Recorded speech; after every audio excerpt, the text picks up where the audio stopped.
Fala pessoal, tudo bem com vocês? Sejam muito bem-vindos a mais um vídeo.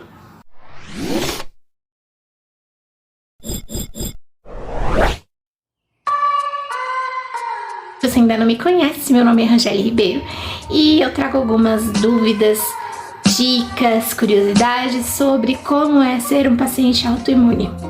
Sim, eu sou uma paciente autoimune, uns nomes ali no meu pré-diagnóstico, mas ainda não temos uma confirmação, eu não tenho um exame, eu não tenho um diagnóstico fechado. Então eu faço tratamento com um reumatologista, acompanhamento com um reumatologista e faço tratamento, nesse momento eu tô usando corticoide e a hidroxicloroquina. E um dos principais medicamentos no tratamento das pessoas autoimunes é exatamente o corticoide. E o uso do corticoide, ele gera muitas dúvidas em quem faz o uso contínuo, né?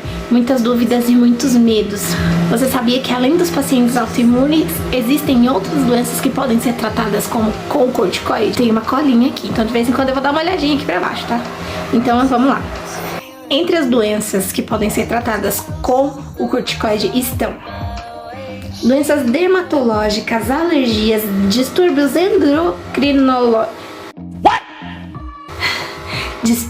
endocrinológicos, difícil, oftalmológicas, respiratórias, entre outras. Tem câncer, tem várias doenças que podem ser tratadas com o corticoide. E a prednisona, que no caso é a que eu uso, não é o único corticoide. Existem outros, como dexametasona, triacinolona, betametasona, beclometasona, flunisolida, fluticasona. Todos eles são da família do corticoide.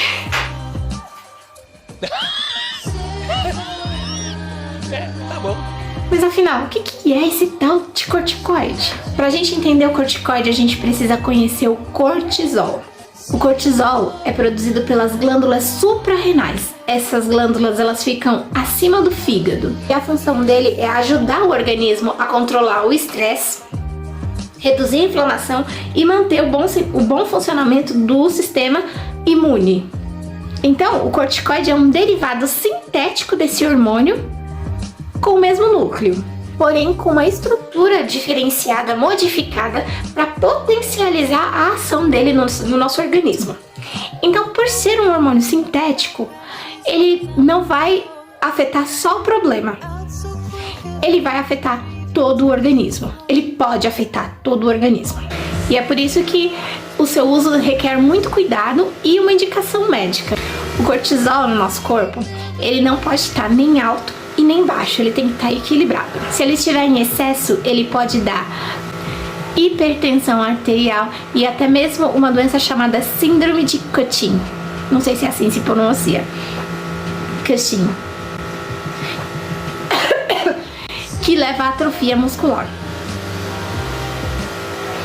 E quando ele tá baixo, de novo, a depressão, cansaço, fraqueza, doenças como a doença de Addison.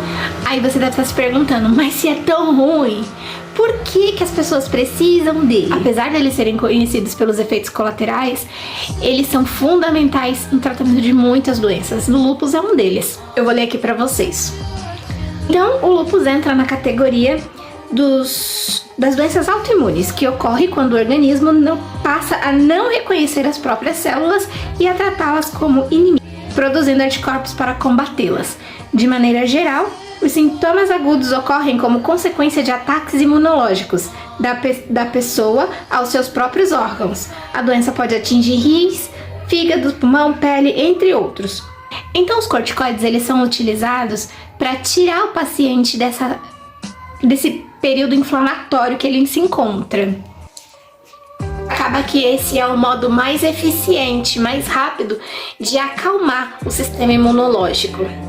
Ele pode ser um coringa para tratar diversas doenças, entre elas artrite reumatoide, asma, bronquite, psoríase, glaucoma, esclerose múltipla, alergias, que eu já falei antes, anafilaxias, hepatite autoimune, herpes zoster, o lúpus, leucemia, linfoma, púrpura, trombocitopenia idiopática, mieloma múltiplo, edema cerebral, gota, sarcoidose, rinite alérgica, vitiligo, psoríase, granulomatose de Wegener, doença inflamatória intestinal, vasculite, doença de Addison, que a doença de Addison é uma insuficiência renal. Adrenal, insuficiência adrenal, doença de Addison. Doenças de pele de origem inflamatória ou autoimune, transplante de órgão e urticária. Mas, como nem tudo são flores, é claro que tem os conhecidos e temidos efeitos colaterais, não é mesmo? Que entre eles estão o número 1, o ganho de peso. Mas por que aumenta o peso? Principalmente quando eles são tomados por via oral, eles podem fazer com que o corpo retenha mais sal.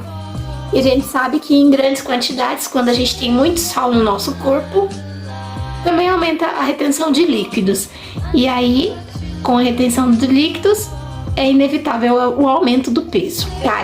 E esse aumento de peso ocorre principalmente no rosto, no pescoço e no abdômen. Obrigada, corticoide. Em segundo lugar, vem as alterações na pele. Outra coisa que o uso contínuo dos corticoides pode causar é alteração na pele, mesmo quando eles já são usados em doses menores. No entanto, é claro que isso é mais comum quando está sendo usado em doses maiores e por muito tempo. E isso acontece porque o corticoide ele altera o fibroblasto, que são células da pele responsáveis pela produção do colágeno. O uso do corticoide aumenta também o risco de desenvolvimento do diabetes. É claro que vai ser mais evidente se você já tiver casos na sua família. Se você tiver um histórico familiar, talvez você esteja mais predisposto a desenvolver uma diabetes do que pessoas que não têm. Mas isso acontece porque o corticoide, especialmente em altas doses, ele leva a uma redução da produção de insulina e provoca o aumento na quantidade de glicose no sangue. Mas esse efeito deve desaparecer quando você parar de tomar o corticoide. Então, diminuiu, ele diminui também, e aí você vai voltando a ter uma vida normal. Em quarto lugar, nós temos a pressão alta, que pode interferir no equilíbrio da água, nos sais minerais do nosso corpo, acabar provocando uma retenção de líquido dentro dos vasos sanguíneos. E aí pode causar uma pressão arterial alta ou a piora, né, se você já tem a pressão alta. Em quinto lugar, nós temos a osteoporose. Essa é a razão pela qual muitos médicos fazem a suplementação do cálcio, porque o uso prolongado do corticoide pode causar uma osteoporose, porque ele pode causar uma diminuição na atividade das células responsáveis pela formação dos ossos e aumentar a absorção dos ossos, levando a uma perda de massa óssea, deixando mais frágil e com risco de fratura. É como se os ossos virassem uma esponjinha. Ele fica cheio de defeitos e aí, consequentemente, ele pode vir a quebrar com mais facilidade. Em sexto lugar, nós temos a alteração do intestino e do estômago, que podem ser em forma de efeitos gastrointestinais, como azia, gastrite, refluxo e até sangramento gastrointestinal. E eles podem ser piores se a pessoa faz o uso conjunto com outros medicamentos, como por exemplo ibuprofeno, ácido acetil salicílico. A pessoa que toma corticoide também pode ter infecções mais frequentes. Mas por quê? Porque a pessoa que toma pelo menos 20 mg de prednisona, no caso o meu corticoide é prednisona, eu tomo um pouco mais do que isso. Nós temos o maior risco de desenvolver infecções. O corticoide deixa o nosso sistema imunológico mais fraco. Então, ali acaba sendo uma porta por onde as doenças entram e a gente fica mais suscetível a doenças como fungos, parasitas. Eu acho que por essa você não esperava. Eu, pelo menos, não esperava. Mas o uso do corticoide também pode te dar alterações nos olhos. Que alterações seriam essas? Principalmente o risco de desenvolver catarata. E isso se dá por causa da pressão, de novo a pressão, que pode se formar dentro do olho. Também tem um risco aumentado de glaucoma. Claro, em pessoas que têm já um histórico familiar. Mas de modo geral, a pessoa pode ter uma visão mais embaçada, um pouco mais de dificuldade para enxergar. Por isso que é importante fazer um acompanhamento ali. Enquanto você faz o uso do corticoide, você precisa ter um acompanhamento regular também com o oftalmologista. A lista é longa, mas tá acabando. Então, em nono lugar, nós temos a alteração do humor e do sono. Esse tá me afetando bastante. Eu escrevi assim: se não bastasse te atrapalhar de dia, ele também te atormenta de noite. Mas é sério, gente, o corticoide ainda pode te dar alterações do sono, irritabilidade, ansiedade, euforia, dificuldade de dormir ou insônia, e também pode acontecer de te causar uma depressão, além de diminuir a perda da memória e da concentração. E em último, mas não menos importante, temos a dislipidemia. O que é isso? O uso prolongado do corticoide pode interferir no metabolismo dos lipídios no organismo, o que pode causar um aumento no nível do triglicerídeos, colesterol total e colesterol mau, o LDL, e diminuição dos níveis de colesterol bom, o HDL. Além disso, também estimula a produção do LDL. O que seria isso? Eu li e não entendi nada. Isso porque eu tava aqui tentando ensinar pra vocês, né? Como é que eu vou ensinar uma coisa que eu não entendi? Mas basicamente, o uso prolongado dos corticoides aumentar o risco de problemas no seu sistema cardiovascular. Sim. E também problemas hepáticos, como o fígado gordo, por exemplo. Não fui eu que inventei essa palavra, não. Tava escrito lá, só copiei. Você acha que acabou? Não acabou! Ainda tem mais! Além de tudo isso que eu falei, os corticoides também podem afetar a gravidez. E eles não devem ser usados na gravidez, a não ser que seja realmente necessário, por pelo menos 3 meses.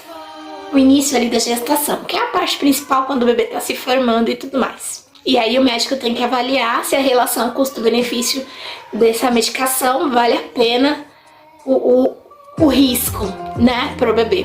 Então, se a pessoa estiver fazendo uso do corticoide nos 3 primeiros meses de gestação, corre o risco do bebê ter o seguinte: nos 3 primeiros meses de gestação, existem maiores chances do bebê desenvolver alterações na boca, como fenda palatina,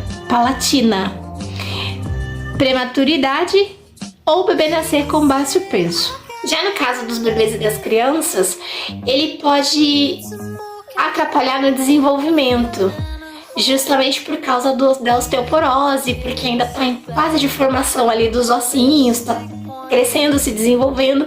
Então, como o corticoide ele afeta os ossos, pode ser um risco.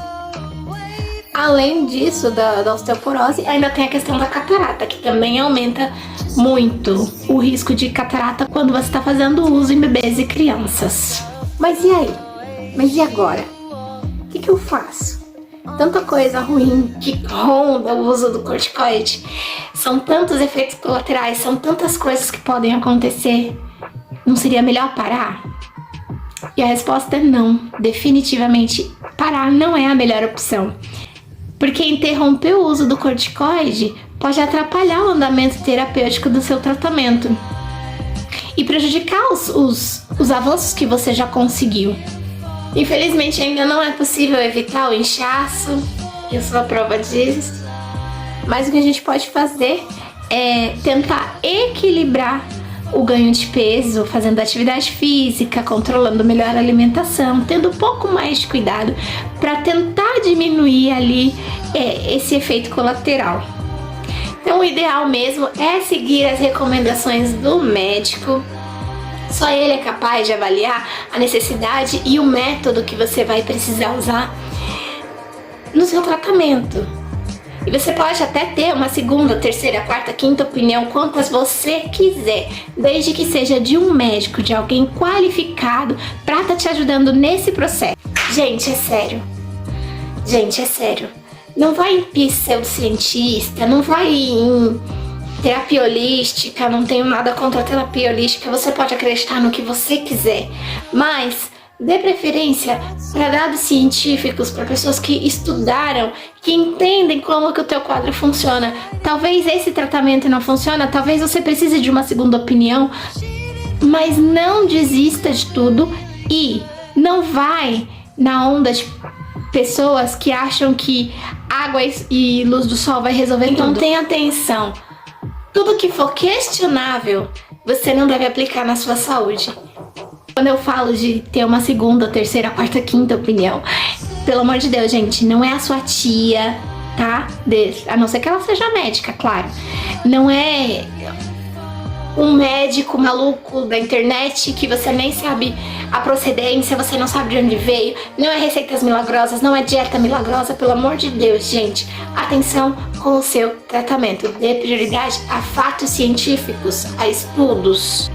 Outra coisa que a gente pode e deve fazer é investir na prática de esportes. Eu sei, não é fácil, principalmente quando a gente está em crise de dor.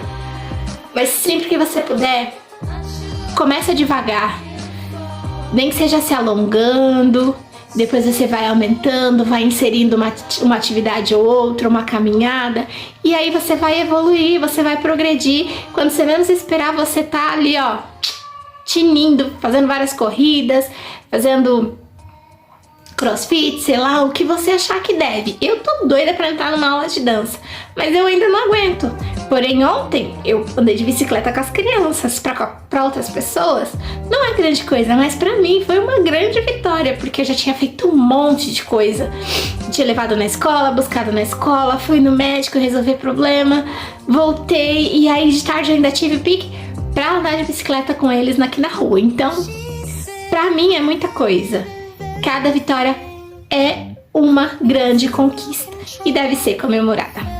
Muito importante também falar que em hipótese nenhuma vocês devem interromper o tratamento, porque o corticoide ele não pode ser interrompido, ele precisa ser desmamado.